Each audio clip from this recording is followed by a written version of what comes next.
नमस्कार बिलासपुर। आज हम आपको ऐसे शख्स से रूबरू कराने वाले हैं जिन्होंने छात्र बनकर विद्या को ग्रहण किया, गुरु बनकर छात्रों के बीच अपनी विद्या को बांटा और उपाध्यक्ष बनकर लोगों का नेतृत्व किया और आज वैज्ञानिक बनकर अरपा पर शोध कर रहे हैं। तो पहले नमस्कार प्रसून सर।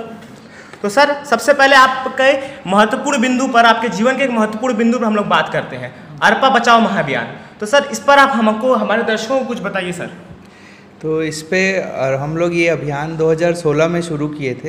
अरपा मैया भक्तजन समिति करके एक समिति का गठन किए और 7 लोग मिलके इस समिति में काम करना शुरू किए और धीरे धीरे हम लोग अरपा को बचाने के लिए, हमारा उद्देश्य वृक्षारोपण नहीं था, हमारा उद्देश्य नदी के दोनों किनारों का संरक्षण नहीं था, हमारा टोटल उद्देश्य था नदी को किस तरीके से बचाया जाए। जो सूखती हुई नदी, मतलब आज जब हम अरपा को देखते हैं तो उसमें सिर्फ नालियों का पानी दिखता है, तो उस नदी को बचाने का हम लोग संकल्प लिए और एक काम उसके लिए शुरू किया। तो सर, अरपा पे ही क्यों फोकस? क्योंकि बिलासपुर शहर में वैसे तो मुद्दे बहुत होंगे, लेकिन ये जो अरपा है वो हर एक व्यक्ति से जुड़ा हुआ मुद्दा है। आज बिलासपुर का हर एक व्यक्ति अरपा नदी के लिए कर्जदार है, क्योंकि उसके घर में अगर पानी आता है तो वो कहीं ना कहीं अरपा नदी से ही आता है। तो एक हम लोग का जिम्मेदारी बनता है कि जो हम लोग को जीवन दे रही है उसकी रक्षा हम लोग को करनी चाहिए। सर, जैसा कि आपने बताया कि आपने अरपा नदी के ऊपर शोध किया है, तो सर शुरू में आप लोग 4 या 5 लोग मिलकर इसकी शुरुआत की थी जी। आज आपके साथ हज़ारों की भीड़ जुड़ी है, तो इस भीड़ को जोड़ने में सर आपने क्या प्रोसीजर को अपनाया? इसमें हम लोग एक मेन आधार ये था कि जन भागीदारी से अरपा को किस तरीके से बचाया जा सकता है। जैसे लगातार लोग ब्लेम करते हैं कि सरकार इस काम को नहीं कर रही है, प्रशासन इस काम को नहीं कर रही है और खुद ही नदी में कचरा फेंक देते हैं जी।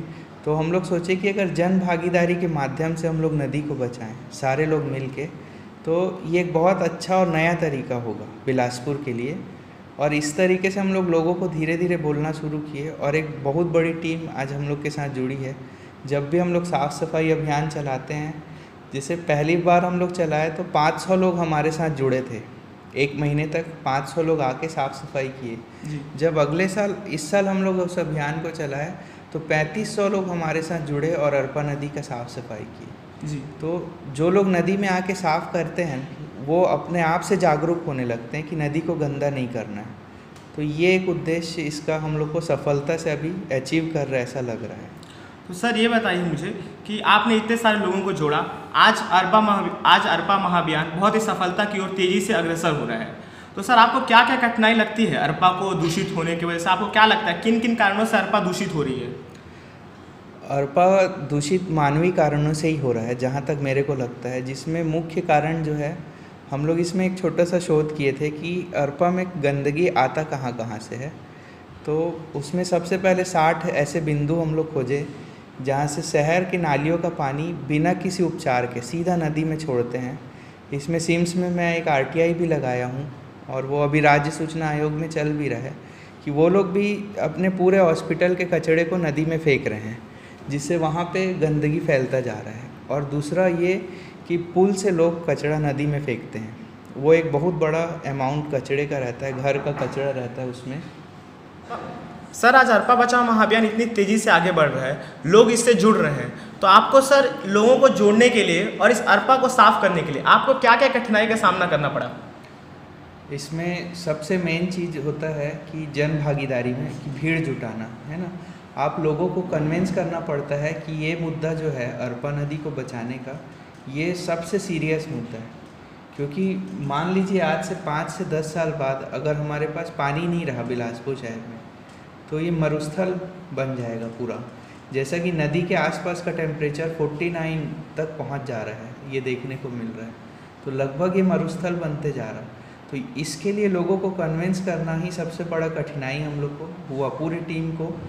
अभी भी जब हम लोगों से बात करते कि आपको रोज़ सुबह आना है और नदी की साफ़ सफाई करना है, तो बहुत से लोग किसी कारणवश नहीं आ पाते, लेकिन कई लोग इसमें जागरूक होकर आते हैं। तो सबसे कठिन टास्क जो है लोगों को लेके आना नदी में, जो लगातार हम लोग कर रहे हैं और आगे भी इसी काम को करेंगे, ऐसा सोचिए। सर जैसा कि आपने बताया कि आपने सिम्स हॉस्पिटल के ऊपर RTI लगाया है, तो उसके बारे में सर आप विस्तार से थोड़ा जानकारी दें।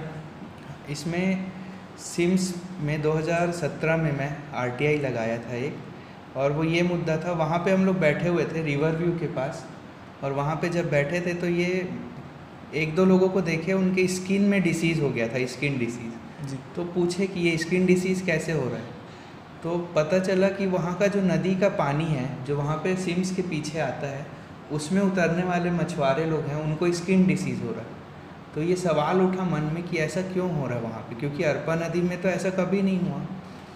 तो फिर इस पे RTI लगाए कि सिम्स अपना कचरा कहाँ फेंकती है और उसका निपटान कैसे करती है, उसके लिए कितने पैसे आ रहे हैं और कितने खर्च हो रहे हैं, और अगर मान लो कोई बीमार पड़ता है तो सिम्स प्रशासन में कौन जिम्मेदार होगा, उसका पद का नाम बताएं।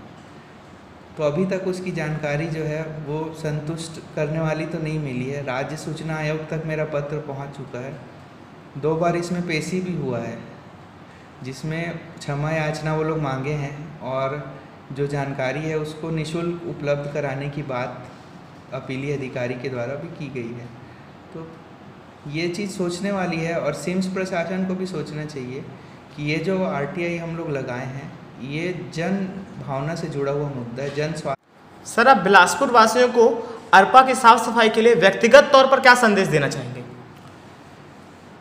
व्यक्तिगत तौर पर सारे बिलासपुर के लोगों को मैं तो पहले प्रणाम करना चाहूँगा, और यही बोलूँगा कि बहुत सालों से ये हुआ है कि हम नदी में जाना भूल गए हैं। हमारे पूर्वज जो थे वो नदी में जाते थे नहाने के लिए, गाय साफ़ करने के लिए, बैल साफ़ करने के लिए, और थोड़ा ना थोड़ा वो नदी को साफ़ करते थे। जिस रास्ते में चल रहा है उसमें कोई गंदगी होता था उसको फेंक देते थे। लेकिन आज का समय ये है कि हम नदी में जाते ही नहीं, जाते हैं तो सिर्फ कचरा फेंकने। आजकल तो और एक नया ट्रेंड आया है कि नदी में उतरना भी सही नहीं समझते, पुल के ऊपर से ही कचरा फेंक के चले जाते हैं लोग जी। तो मैं यही निवेदन करना चाहूँगा कि एक बार नदी में आएँ और देखें कि वहाँ की क्या स्थिति है। सर आप छत्तीसगढ़ के एकमात्र केंद्रीय विश्वविद्यालय गुरु घासीदास विश्वविद्यालय के 2014 में उपाध्यक्ष रह चुके हैं। इस सफ़र के बारे में बताइए सर कुछ। इसमें जब वहाँ पे छात्र संघ चुनाव का नोटिफिकेशन आया था, और वो बहुत 2-3 साल बाद ही आया था, उससे पहले सीधा चुनाव प्रक्रिया होता नहीं था, जो टॉपर्स रहते थे नॉमिनेशन बेस पे बना दिया जाता था। तो चुनाव प्रक्रिया आया तो शुरू से ही हम लोग राजनीतिक परिवार से रहे हैं और उस विचारधारा से, तो सोचे कि चुनाव लड़ा जाए। और जैसे ही मैं फॉर्म भरा छात्र संघ चुनाव का, तो जितने लोग मेरे अगेंस्ट में खड़े हुए थे, जब वो देखे कि प्रसून सर वहाँ पे खड़े हैं, तो वो अपना नॉमिनेशन खुद ही वापस ले लिए फॉर्म को। जी। तो उसमें इलेक्शन ही नहीं हुआ मेरे डिपार्टमेंट का, नेचुरल रिसोर्स का, और मैं सीधा पहला चरण पार करके दूसरे में चला गया। जी। और फिर वहाँ भी चुनाव लड़े, और वहाँ उपाध्यक्ष अपन 2014 में बने, और विश्वविद्यालय के छात्र हित के लिए हम लोग वहाँ काम करना शुरू किए। जी। और बहुत सारे काम किए थे, जैसे BCom डिपार्टमेंट में जो संविदा के टीचर थे उनके लिए एक प्रयास किए थे, और कैंटीन के लिए हम लोग स्टार्ट करने का मुहिम किए। अभिनर्तन करके एक ग्रुप है वहाँ डांस का, जी। जी। उस ग्रुप के फाउंडेशन के लिए हम लोग ही पहला नोट शीट वहाँ चलाए। जी। और आज वो अच्छा ग्रुप एक वहाँ डांस का है। जी। तो ये प्रक्रिया हम लोग वहाँ शुरू किए कि छात्र हित को बढ़ाया जाए करके। सर इस साल विश्वविद्यालय में चुनाव नहीं हो रहे हैं, इस प्रक्रिया को आप क्या देखते हैं? आप इस बारे में क्या सोचते हैं सर? इस बारे पे यही विचार है कि ये जो छात्र संघ चुनाव है, असल में छात्रों के बीच के मुद्दे को प्रशासन तक लाने का एक जरिया है। जी। और अगर ऐसा कभी हो कि छात्र संघ चुनाव रद्द हो जाए या ना हो, तो इसका सीधा असर यही होगा कि छात्र के जो मुद्दे हैं वो प्रशासन तक पहुंचना बंद हो जाएंगे। जी। है ना, और इससे तानाशाही रवैया भी शुरू होने की संभावना रहती कभी कभी। और कभी कभी ऐसा भी रहता है कि छात्र हित कहीं दब जाता है। जी। जी। तो छात्र संघ चुनाव तो होने चाहिए छात्र हित के लिए, ऐसा मेरा व्यक्तिगत राय है। जी। सर आपने गुरु घासीदास विश्वविद्यालय से मास्टर किया और अब आप वहीं से PhD कर रहे हैं, तो इस सफ़र के बारे में कुछ बताइए सर। इसमें CMD कॉलेज में जी। कंप्यूटर साइंस में मेरा BSc है। और उसके बाद जितने मेरे बैचमेट थे, किसी को प्रोग्रामर बनना था, किसी को कंप्यूटर फील्ड में जाना था, और उस टाइम हम लोग के पास भी ऑप्शन था कि या तो पीएससी की तैयारी करके प्रशासन संभालें या फिर समाज सेवा की दिशा में आगे बढ़ें। तो पता चला कि रूरल टेक्नोलॉजी करके एक डिपार्टमेंट है यूनिवर्सिटी में जो ग्रामीण विकास की दिशा में काम करती है जी। और बहुत ही अच्छा उद्देश्य है, क्योंकि आज आज़ादी के 70 साल होने को आगे हैं और आज भी गांव में गरीबी है, और ऐसा कोई टेक्निक या ऐसा कोई वर्क नहीं हो पाता जिससे गरीबी दूर हो पाए। जी जी। तो जब उस विभाग के बारे में मैं सुना तो मेरा मन किया कि उस विभाग में पढ़ना चाहिए, तो एमएससी में वहाँ एडमिशन लिया और ग्रामीण परिवेश को समझने का वो बहुत ही अच्छा अवसर था कि वाकई में गांव में गरीबी क्या होती है। एक वो परिवार जो एक दिन में 35 रुपये भी नहीं कमा पाता जी। और अपने पूरे घर को चलाता है, वो गरीब होता है भारत में। जी। तो वैसे परिवार से रूबरू कराने का काम रूरल टेक्नोलॉजी के सब सर लोगों ने किया और बहुत अच्छा टीम है वहाँ पे भी जो गांव में काम करता है। उसके बाद फिर जैसे ही एमएससी कंप्लीट हुआ तुरंत ही पीएचडी में इनरोल हो गया हम लोग जी। तो पीएचडी प्रोग्राम में रिसर्च एस्पेक्ट भी एक मिला, समझने को मिला कि किस तरीके से हम लोग ग्रामीण परिवेश की समस्याओं को समझें और उनको हल करने की दिशा में प्रयास करें। जी। तो ये वो सफ़र रहा जिसमें सीखने को, पैसे के मामले में तो उतना कुछ नहीं मिला होगा, लेकिन सीखने को इतना कुछ मिला है कि वो पूरा अंदर से इंसान को चेंज कर देता है। वो फीलिंग जो होता है नॉलेज का कि कैसे किसी प्रॉब्लम को खोजना और उसको सॉल्व करना। जी सर, आपने पीएचडी किस विषय को लेकर किया और आपने उसी विषय को क्यों चुना? अच्छा, पीएचडी मेरा एमएससी जो है वो रूरल टेक्नोलॉजी में है। वहाँ 2 कोर्स चलता था, एक मेडिसिनल प्लांट और एक रिमोट सेंसिंग। तो क्योंकि मेरा कंप्यूटर बैकग्राउंड था तो मेरे को ऐसा लगा कि मैं रिमोट सेंसिंग को लेके रूरल डेवलपमेंट में ज़्यादा कुछ कर सकता हूँ। तो मैंने रिमोट सेंसिंग ही रिसर्च में भी सेलेक्ट किया और टाइटल ये चुना कि जो पूरा जांजगीर है वहाँ पे लगभग 900 विलेज हैं जी। तो उन पूरे विलेज में सॉइल का टेम्परेचर के साथ क्या रिलेशन है, ये मेरा पीएचडी का टॉपिक रहा। जी। तो इसमें गांव को समझने का मौका उस टाइम मिला कि 900 गांव हैं, उनमें से बहुत सारे गांव में सर्वे करना, वहाँ के सॉइल को कलेक्ट करना और उसको टेस्ट करना, फिर टेम्परेचर के साथ उसका एनालिसिस करना, है ना। तो कैसे गांव में जो है सॉइल वो दिन ब दिन अर्बनाइजेशन के कारण, मतलब शहरीकरण के कारण वो सॉइल ख़राब होता जा रहा है जी। तो उस पे मेरा रिसर्च था और कंप्यूटर बैकग्राउंड होने के कारण टेक्निकल एस्पेक्ट को समझने में आसानी भी मिला और इसलिए रिमोट सेंसिंग सब्जेक्ट में पीएचडी में भी लिया। सर, आपने केंद्रीय विश्वविद्यालय से शिक्षा भी ग्रहण की और उसमें ऐसा शिक्षक आपने विद्यार्थियों को विद्या भी दी। तो सर, आपने दोनों में से किन किरदार को ज़्यादा एंजॉय किया? एंजॉय तो दोनों ही किरदार को किया जी। हाँ, क्योंकि छात्र संघ में भी जब थे और छात्र हित के मुद्दों पे बात करना, प्रशासन के सामने अपने मुद्दों को रखना, है ना। जब प्रशासन बात को नहीं सुन रही है तो कई तरीके होते हैं छात्र संघ में अपने बात को लाने के लिए और मुख्य उद्देश्य उसका वही रहता है कि छात्र हित हो। और जब हम लोग टीचर भी बने, जब मैं 2016-17 में टीचरशिप ज्वाइन किया एज ए असिस्टेंट प्रोफेसर वहाँ पे जी। तो उस टाइम भी छात्र हित के ही बारे पे काम कर रहा है ऐसा लगा, अंतर दोनों में कुछ भी नहीं लगा जी। बस उस टाइम ऐसा था कि हम लोग छात्र बन के छात्र हित कर रहे थे और अब शिक्षक बन के छात्र हित कर रहे हैं, ये अंतर बस है। बाकी मेन मुद्दा अभी भी जब मैं किसी स्टूडेंट को वहाँ पढ़ाता था और जब वो कुछ चीज़ को सीख जाते थे, कई स्टूडेंट इतने अच्छे थे कि रात को 10-11 बजे फ़ोन लगा के बताते थे कि सर ये प्रैक्टिकल आज बन गया। जी जी। तो वो जो फीलिंग था छात्र हित का वो इन्जॉय करने में ही अलग मज़ा था। जी।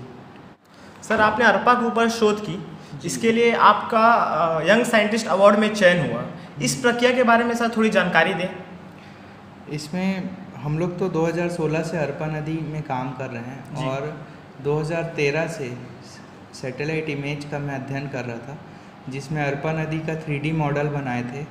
अरपा नदी में कहाँ कहाँ से गंदगी आ रहा है और उसको जन भागीदारी से कितना एरिया हम लोगों ने साफ़ किया। ये एक पेपर बना के हम लोग भेजे, इंडिविजुअल पेपर होता है एक व्यक्ति के नाम से। उस पेपर को भेजने के बाद अपन पहली बार सेलेक्ट हुआ मैं वहाँ इंडियन साइंस कांग्रेस में, और वहाँ पे पूरे भारत से 4 लोग आए थे जी इन्वायरमेंट सेक्शन में, और बहुत अच्छा डिबेट वहाँ पे रहा, बहुत अच्छा प्रेजेंटेशन रहा। और वहाँ जितने भी चारों लोग आए थे, चारों सामाजिक मुद्दों पे आए थे जी जैसे एक इंडस्ट्रियल वेस्ट को मैनेज करने का बायोलॉजिकल मेथड बता रहे थे, एक लड़की कैंसर पे काम की थी जी। तो वहाँ पे प्रेजेंटेशन बस अपन दिए यंग साइंटिस्ट में, और माननीय प्रधानमंत्री जी की अध्यक्षता में वो कॉन्फ्रेंस होता है तो उनको भी सुनने का मौका मिला। तो बहुत अच्छा एक्सपीरियंस था रिसर्च के फील्ड पे। पूरे भारत से लगभग 7,000 वैज्ञानिक वहाँ आए थे जी और उस कॉन्फ्रेंस में जाना, सभी वैज्ञानिकों से आप बात कर सकते हैं, कोई ऐसा बाउंडेशन नहीं कि वो वहाँ हैं उनसे बात नहीं होगा जी। आप बिल्कुल मिलिए। नोबेल लॉरिएट आए थे, उनसे बात करने का भी मौका मिला। उन्होंने क्वांटम कंप्यूटिंग से अरपा नदी को साफ़ करने की भी बात कही जब मेरा उनसे बात हुआ जी। तो एक अच्छा एक्सपीरियंस था। सर आज आप बुलंदी के शिखर पर चढ़ते जा रहे हैं आपने इस सफ़र में सर आपने किसे आदर्श मानकर काम किया है? जब से मैं दर्शन पढ़ना शुरू किया जी मतलब पहले आदर्श तो माता पिता और गुरु ही होते हैं जी लेकिन जब दर्शन पढ़ना शुरू किया तो हर व्यक्ति कुछ ना कुछ सिखाता है ना। और जितने ज़्यादा व्यक्तियों से मिलो, जितने ज़्यादा को पढ़ने का मौका मिले, क्योंकि ज्ञान तो इतना है कि आप पूरी जीवन भी पढ़ेंगे तो बुक ख़त्म होने वाला नहीं है। जी जी। तो सभी बुक ही आदर्श हैं, माता पिता गुरु और आप सभी लोग जो भी कुछ सिखा जाते हैं। जैसे आज आके आप बात कर रहे हैं, कैमरे के पीछे भी कुछ लोग हैं, मनीष भाई हैं, भाई हैं, है ना, ये सब लोग भी कुछ ना कुछ तो सिखा रहे हैं। तो आप सभी आदर्श हैं हमारे लिए। सर ऐसे कोई व्यक्तित्व जिससे आप बहुत ज़्यादा प्रभावित हुए हों? हाँ, एक दो व्यक्तित्व इतिहास में ऐसे लगते हैं कि जो चीज़ जैसे जनरली आजकल एक बिहेवियर है एग्नोस्टिक बिहेवियर, जो लोग भगवान को नहीं मानते जी। तो ऐसा लगता है कि कुछ चीज़ तो हम लोग को समझने वाला रह गया था जो कुछ लोग समझे। जैसे गौतम बुद्ध हैं जिनको मैं बहुत दिनों से पढ़ रहा हूँ और ऐसा लगता है कि कुछ चीज़ उनके जीवन में कमी रह गया था जिसको खोजने के लिए, क्योंकि महल था, दासियाँ थी, है ना, पैसे थे, राजा के पुत्र थे, उसके बावजूद कुछ ऐसा रह गया था जिसको खोजने के लिए वो निकले और संघर्ष करके कुछ ऐसी अनुभूति को पाए जिसको बौद्ध बोल देते हैं, या आप कुछ भी नाम दे दीजिए, उन्होंने तो ये तक बोल दिया था जी कि उस अनुभव को कुछ भी नाम दे दो लेकिन वो अनुभव होना चाहिए। तो ऐसे व्यक्तित्व जो संघर्ष से, अपने भोग विलास के जीवन से निकल के संघर्ष को खोजते हैं, और ज़रूरी नहीं कि वो विज्ञान के मामले में कुछ खोज लें या कुछ रिसर्च का फाइंडिंग कर लें जी, लेकिन उन्होंने कुछ ऐसा अचीव किया जिससे वो समाज में परिवर्तन ला पाए जी। तो ऐसे व्यक्ति जो समाज में परिवर्तन लाने के लिए कुछ खोजते हैं, है ना, चाहे वो कुछ भी चीज़ हो, टूल्स हो, टेक्नोलॉजी हो, कोई थॉट हो, जी है ना, ऐसे लोग बहुत ही अच्छे लगते हैं और इंस्पायर करते हैं। जी। सर आपने बीएससी किया, एमएससी किया, अपनी पीएचडी कंप्लीट की, तो सर आज के दौर में आप शिक्षा को कहाँ देखते हैं, शिक्षा के महत्व को? जिसे इसको समझाने के लिए अभी कुछ दिन पहले ही मैं पढ़ रहा था, शिक्षा का 3 परिभाषा है जी, है ना, थोड़ा समय लगेगा उसको मैं बताना चाहूँगा जी कि सबसे पहला एक शिक्षा का परिभाषा है जो संस्कृत में कहीं मिलता है ना, शिक्षा वा विमुक्त है बोलते हैं। शिक्षा वो है जो विमुक्त कर देती है जी। दूसरी एक शिक्षा की परिभाषा है जो विवेकानंद जी ने नववेदांतवाद में दिया है कि हम अगर अपने अंदर की शक्तियों का बाहर प्रकटीकरण करें, है ना, external representation of internal knowledge is known as education, जी, है ना, ये भी बड़ा अच्छा है। और एक एजुकेशन का डेफिनेशन वो है कि अगर हम अपने जीवन को चलाने के लिए सक्षम हो जाए, है ना, तो वो हमारे लिए शिक्षा है।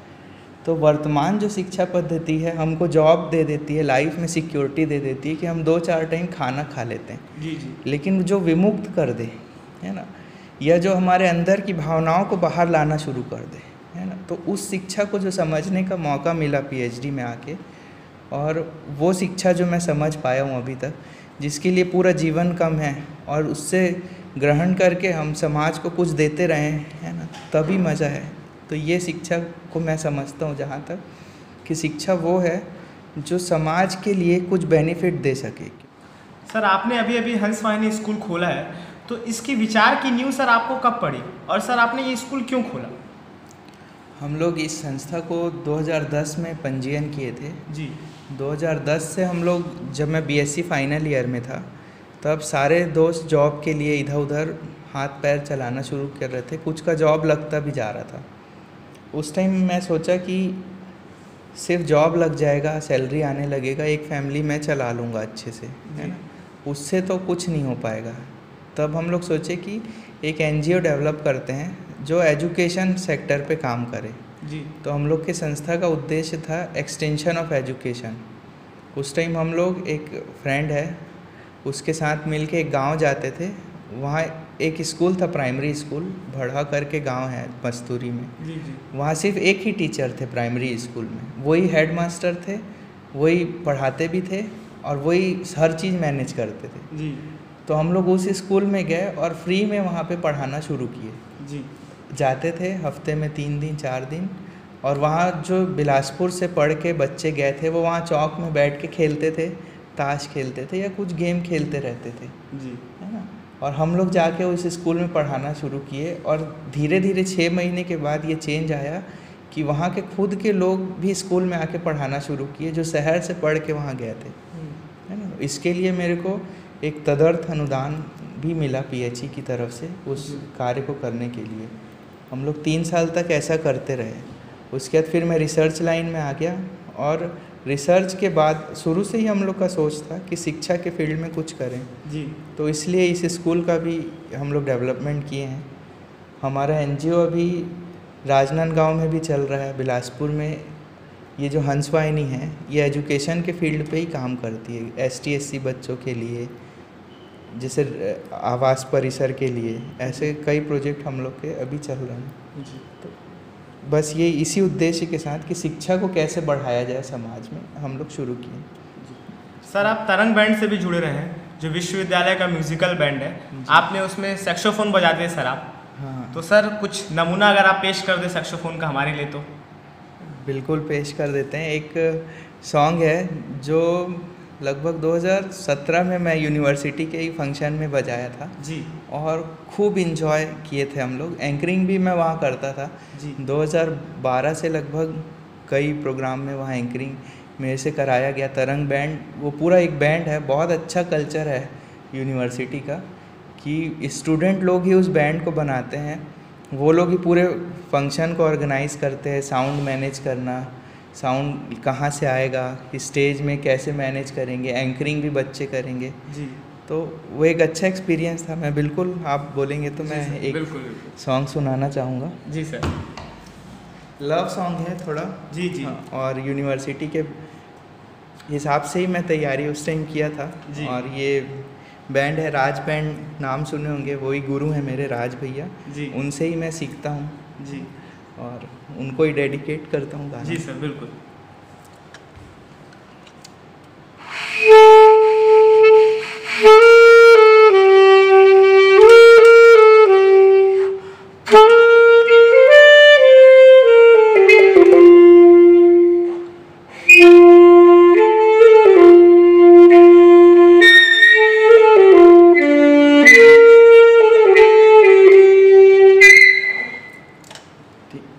बहुत बहुत धन्यवाद सर। सर अगर इजाज़त हो तो एक व्यक्तिगत क्वेश्चन आपसे पूछना चाहूँगा। जी जी बिल्कुल। सर अब शादी के बारे में आपका क्या विचार है सर? ये सारी जिम्मेदारी तो माता पिता की होती है हिंदू समाज में। जी सर। अभी इस बारे पे कुछ नहीं सोचे हैं हम लोग। अभी समाज के लिए जो काम कर रहे हैं उस पे ही काम करना है, फोकस उस पे करना है। जी बस। बहुत बहुत शुक्रिया सर हमें अपना समय देने के लिए। आपसे मिलकर बहुत अच्छा लगा। उम्मीद करता हूँ सर कि आपका ये स्कूल बहुत आगे जाए, बच्चे आपके अंदर शिक्षा ग्रहण करें और इस देश का विकास करें। बहुत बहुत शुक्रिया सर। एक बार आप लोग की पूरी टीम सोना से माटी, मिट्टी में सोना। जी सर। मैं पूरी टीम का बहुत बहुत धन्यवाद करता हूँ। और मैं आप लोग का जो ये काम है वो बहुत ही अच्छा है और कहीं ना कहीं हम लोग सही में मिट्टी में सोना खोजते भी हैं, है ना। और आप लोग भी कहीं ना कहीं ऐसा खोजेंगे, मेरे को पूरा उम्मीद है। जी। आपकी पूरी टीम को बहुत बहुत धन्यवाद आपके काम के लिए। धन्यवाद।